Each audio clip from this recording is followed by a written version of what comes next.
से मारना नहीं चाहिए था, जिस हिसाब से आज बच्चों का हाल है। और एक बहुत ज़रूरी बात, जो वांगचुक सर की जो वाइफ थी, उनका बाल घसीट के उन्हें पकड़ के लेके गए हैं। इससे ज़्यादा बदतमीज वाले हैं, वो उनको लाठियों से मार रहे हैं, उनको धकेल रहे हैं, उन्हें टच कर रहे हैं अनअप्रोप्रिएट तरीके से। तो ये कविश कौन सी क्लास में पढ़ती?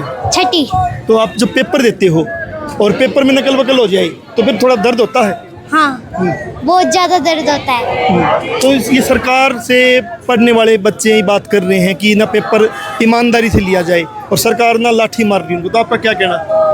ये गलत बात होती है, ऐसे नहीं करना चाहिए। कोई कोई ऐसे सुसाइड भी कर लेते हैं। वो इतनी मेहनत से पेपर देते हैं, इतनी तैयारी करते हैं, वो इतनी अच्छे से तैयारी करते हैं। तो सरकार को क्या कहना चाहोगे? वो लाठी मार रही बच्चों को। इस सरकार को मैं ये कहना चाहूँगा कि ऐसे मत करो। ऐसे मत करो। तो एक बार मैम से जान लेते हैं।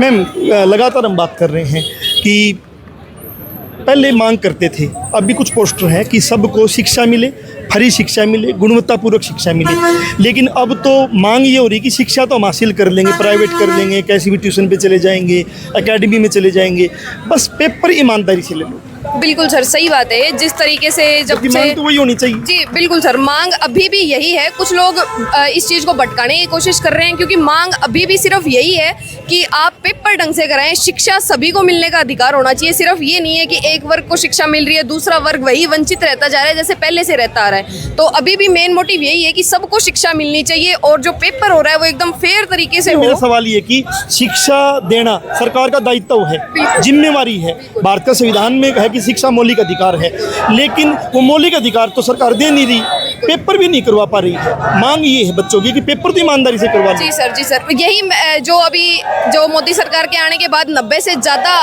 पेपर लीक हो चुके हैं और मांग यही चल रही है कि हाँ सर पढ़ाई तो, लेकिन फिर भी क्योंकि हमारे पास प्राइवेट भी बहुत सारे साधन है पढ़ाई करने के, सरकारी से शायद कुछ ज़्यादा बेहतर भी होंगे, लेकिन आप कम से कम पेपर तो सही तरीके से कंडक्ट कराएं, ताकि हमने जहाँ से भी जिस भी सोर्स से पढ़ाई करी है तो हम उसको सही रूप से उपयोग कर पाएँ। वहाँ जाके जिस चीज़ के लिए हमने तैयारी की है उस चीज़ में हम सफलता हासिल कर पाएँ। और आज इस तरीके से संसद मार्च था, बच्चों का अधिकार है संसद मार्च करना, अभिव्यक्ति है, अपनी बोलने की आज़ादी है, लेकिन शांति प्रिय भी था। लेकिन जिस तरीके से राइफल वाले लोग खड़े किए गए, आंसू गैस के गोले छोड़े गए, तो इसको कैसे देखते हो कि वो आतंकवादियों की तरह एक व्यवहार किया गया उन बच्चों से?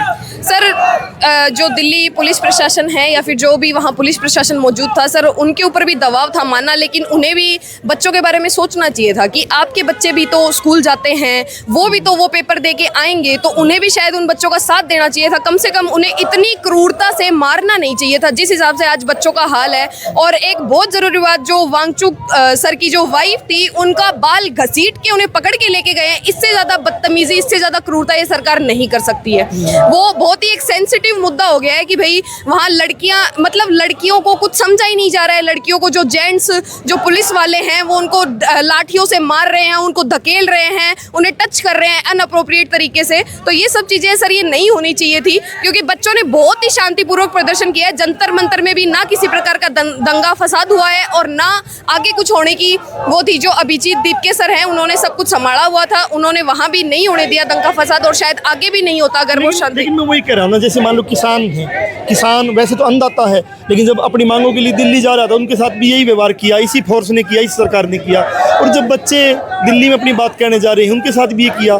खिलाड़ियाँ लड़की जब गई तो उनके तो मुंह पे पाँव रख दिया था, क्रूरता जो की थी। तो इस सरकार से क्या उम्मीदें बचती? कोई उम्मीद नहीं है सर, क्योंकि जिस हिसाब से कोई एक बहुत बड़ा साइंटिस्ट, एक बहुत बड़ा इंजीनियर, जिस इंसान ने लद्दाख में आपकी आर्मी फोर्स के लिए, पूरे लद्दाख के लिए इतना बड़ा काम किया है, अगर आप उसी इंसान को कोई वैल्यू नहीं दे रहे, वो इंसान आपके लिए, आपकी सरकार के लिए, एजुकेशन के लिए, जो कि एक बहुत ही सेंसिटिव और बहुत सही मुद्दा है, उसके लिए वो इंसान 22 दिन से 23 दिन से भूखा बैठा है, उसके साथ पास ऐसा बर्ताव करते हो कि उसको साइड से उठा के लेके गए हैं सफ़ेद कपड़ों में। ये आपने सफ़ेद और भगवा रंग के पीछे जो एक कांड किए है ना सर 15 साल से, वो अब बंद होने चाहिए। मैं आखिरी पूछ रहा हूँ कि आप लोग लगातार लड़ रहे हो कि शिक्षा मिले, स्वास्थ्य का मामला है, रोजगार का है, या पेपर लीक जो रहे वो बंद हो। कुछ लोग हैं, जैसे अभी आपका जब मैं वीडियो डालूंगा तो कुछ लोग हैं वहाँ गाड़ियाँ देने आ जाएंगे, आपको देशद्रोही कहेंगे, कुछ कहेंगे।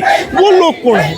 वो लोग सर वो हैं जो बीजेपी के तलवे चाटते हैं, खासकर तो जो बूढ़े बुजुर्ग लोग हैं ना, जिनको पेंशन मिल रही है, अंकल लोग। बिल्कुल अंकल लोगों को मिल रही है पेंशन, उनके बढ़िया बंधी हुई है, वो इसलिए उस सरकार के तलवे चाट रहे हैं। वो ये चीज समझने को तैयार नहीं है। उन्हें अपने दिमाग में उन्होंने एक क्राइटेरिया बना लिया कि हाँ बस बीजेपी एक है, इसके अलावा कोई बढ़िया सरकार नहीं है। और पिछले सालों में जो ये वोट चोरी जो ये सब चल रहा है, इसके बाद बीजेपी सरकार ने अपने ओपोजिशन को बहुत कम कर दिया है।